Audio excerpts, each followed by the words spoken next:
In this video lecture, I will discuss about recombinant DNA technology. In the content in this video lecture are introduction, discovery, enzyme, vectors, recombinant DNA technology procedure, techniques, and last is applications.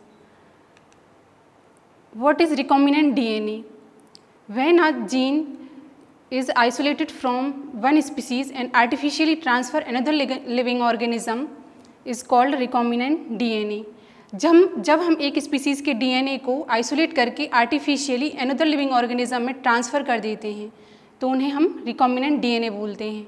For example east and bacteria. जो recombinant DNA technology की procedure है उसको सबसे पहले generate किया था Paul वर्ग ने इन 1972 में. और जो कोहेन और बॉयर हैं उनने जो फर्स्ट प्लाज्मा वेक्टर है जो कैपेबल होता है कि किसी होस्ट सेल में रेप्लिकेट हो सके तो उसे प्रोड्यूस किया था कोहेन एंड बॉयर ने इन 1973 में. डीएनए के लिए एंजाइम मोस्ट इम्पोर्टेंट होते हैं. इस टेक्निक में दो टाइप के एंजाइम यूज़ किए जाते हैं, रेस्ट्रिक्शन एंजाइम और लाइगेज एंजाइम. जो लाइगेज एंजाइम है वो डीएनए अलग अलग स्पीसीज का डीएनए है उसको ज्वाइंट करने का काम करता है और जो रेस्ट्रिक्शन एंजाइम है ये डीएनए को अलग अलग स्पीसीज है उसको कट करने का काम करता है. तो जब कोई डीएनए की सीक्वेंस है उसके हमें नाइट्रोजनस बेस की स्पेसिफिक साइट को कट करना है तो उसके लिए हम रेस्ट्रिक्शन एंजाइम का यूज़ करते हैं.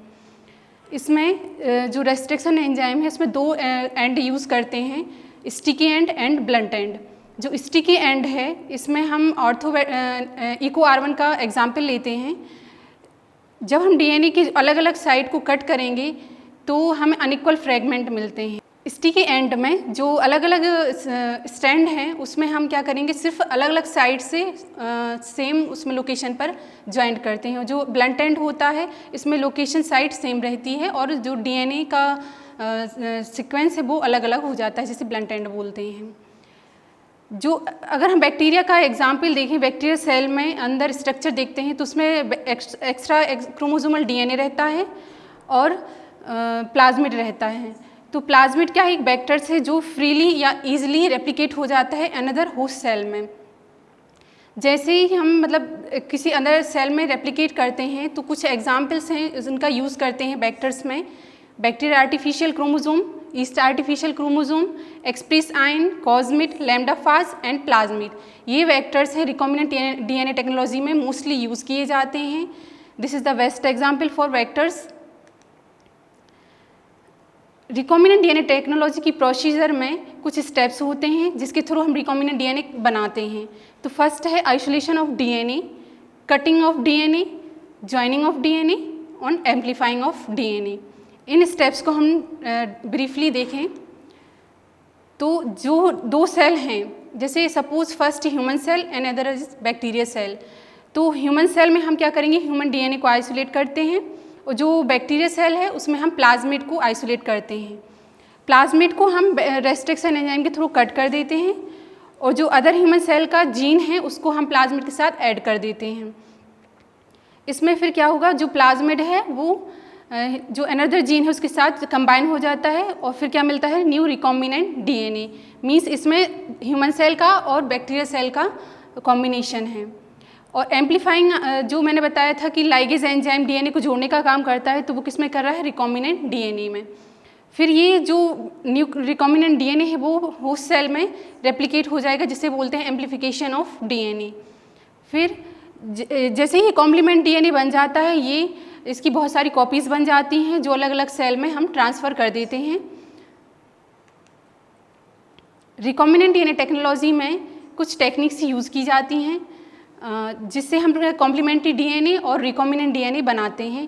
तो फर्स्ट है gel electrophoresis, cloning libraries, restriction enzyme mapping, PCR, nucleic acid hybridisation, DNA microarray. इन टेक्निक्स को हम ब्रीफली डिस्कस करते हैं. फर्स्ट है जेल इलेक्ट्रोफोरेसिस. डीएनए के सैंपल को यदि हमें अलग अलग साइट पे देखना है और कॉम्प्लीमेंट्री डीएनए अगर हमें चाहिए है तो इस मेथड का यूज़ किया जाता है. जेल इलेक्ट्रोफोरेसिस में हम डीएनए को साइज़ और वेट के अकॉर्डिंग सेपरेट कर लेते हैं. इसमें जैसे ही हम एक जेल लेते हैं उसमें हम डीएनए सैंपल को लोड करते हैं और जब डीएनए मोस्टली नेगेटिव चार्ज होता है और इसको जैसे हम सैंपल में लोड करेंगे तो डीएनए माइग्रेट करने लगते हैं जब हम इसमें इलेक्ट्रिक करंट अप्लाई करेंगे। तो जो लार्ज पार्टिकल्स हैं डीएनए के वो ऊपर रह जाते हैं और जो स्मॉल पार्टिकल्स हैं वो माइग्रेट करके नीचे आ जाते हैं, जिससे हमें डीएनए की कॉम्प्लीमेंट्री सीक्वेंस मिल जाती है। जैसा कि आपको स्ट्रक्चर में दिख रहा होगा कि जो हम देखेंगे तो जैसे ACGET सीक्वेंस मिली है उसको हम लॉन्गर बैंड से शॉर्टर बैंड्स में आइसोलेट कर लेते हैं। क्लोनिंग लाइब्रेरीज में हम कलेक्शन ऑफ जीन रहता है, उसमें हम जो अलग अलग जीन हैं उसको हम प्लाज्मा वेक्टर के साथ ज्वाइंट कर देते हैं।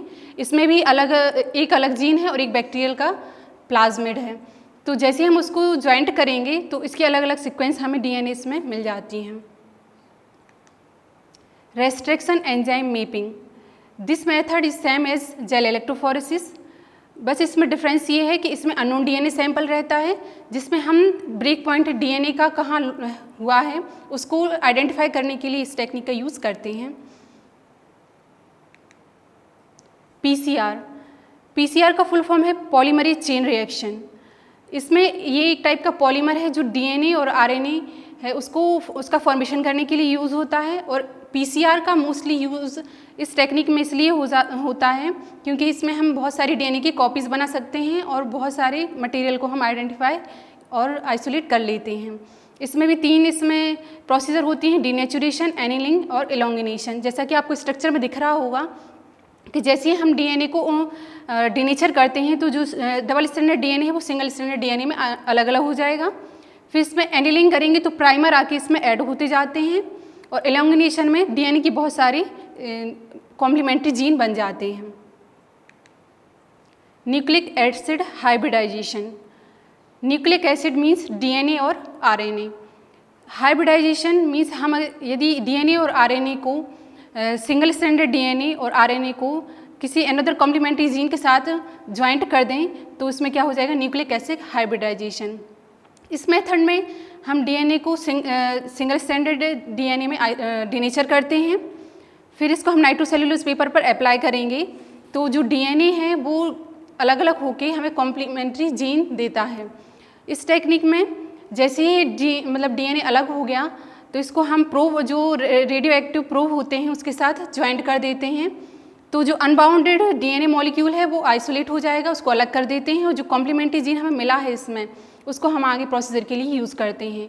तो ये मेथड जो सदर्न ब्लॉटिंग, नदर्न ब्लॉटिंग और वेस्टर्न ब्लॉटिंग इन तीनों मेथड में इसको यूज़ करते हैं। बस इसमें जो डिफरेंस है वो ये है कि जो सदर्न ब्लॉटिंग है वो डीएनए के डिटेक्शन के लिए यूज़ की जाती है, नदर्न ब्लॉटिंग है वो आरएनए मॉलिक्यूल्स के लिए उनको सेपरेट करने के लिए, उनका डिटेक्शन करने के लिए यूज़ करते हैं।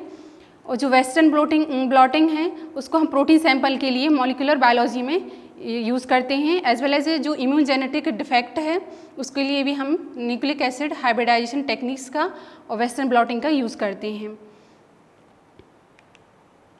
DNA micro array, DNA micro array एक चिप होती है। इसमें इसका स्ट्रक्चर अगर हम देखें तो ये रो और कॉलम में डिवाइड रहती है। तो इसमें हम पहले से ही प्राइमर ऐड कर देते हैं इसकी बेल्स में और फिर जो जैसे हमें डीएनए माइक्रो एरे करना है तो हम एक नॉर्मल सेल लेंगे और एक ट्यूमर सेल लेंगे। फिर इसका हम एमआरएनए आइसोलेट करते हैं। एमआरएनए मोस्टली जल्दी डिस्ट्रॉय हो जाता है तो इसको हम कॉम्प्लीमेंट्री डीएनए में ट्रांसफ़र कर लेते हैं, कन्वर्ट कर लेते हैं रिवर्स ट्रांसक्रिप्टेज मेथड के थ्रू कॉम्प्लीमेंट्री डीएनए बन जाता है।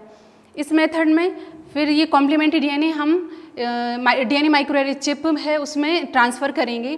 तो इसमें 3 टाइप्स के जीन बनते हैं, जनरेट होते हैं जो 3 कलर फॉर्म में होते हैं, ग्रीन, येलो और रेड।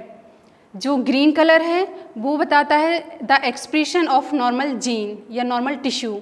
रेड कलर है, red colour tumour cell expression को बताता है, इसका एक्सप्रेशन मतलब ट्यूमर सेल में कितना है। और जो येलो कलर है ये दोनों जो ट्यूमर सेल और नॉर्मल सेल है उनका एक्सप्रेशन बताता है। Applications of recombinant DNA technology, ये जो टेक्निक है इसका मोस्टली यूज़ किया जाता है वैक्सीन प्रोडक्शन के लिए, एज वेल एज जो ह्यूमन इंसुलिन है, इंटरफेरॉन है या ह्यूमन ग्रोथ हार्मोन है उनके लिए भी हम इस टेक्निक का यूज़ करते हैं। जो हीमोफीलिया डिसीज़ है उसमें क्लॉटिंग फैक्टर का भी काम इस रिकॉम्बिनेंट डीएनए टेक्नोलॉजी के थ्रू होता है। इसमें हम डीएनए को जनरेट करते हैं, कॉम्प्लीमेंट्री डीएनए को, और जो हीमोफीलिया में यूज़ करते हैं। जो माइक्रो प्लांट और एनिमल्स हैं उनमें अदर स्पीसीज़ का जीन कैरी करके इसको हम रिकॉम्बिनेंट डीएनए टेक्नोलॉजी में यूज़ करते हैं। और जो ह्यूमन जेनेटिक डिसीज़ हैं उसमें प्रीनेटल डायग्नोसिस में भी रिकॉम्बिनेंट डीएनए टेक्नोलॉजी का यूज़ किया जाता है। Thank you.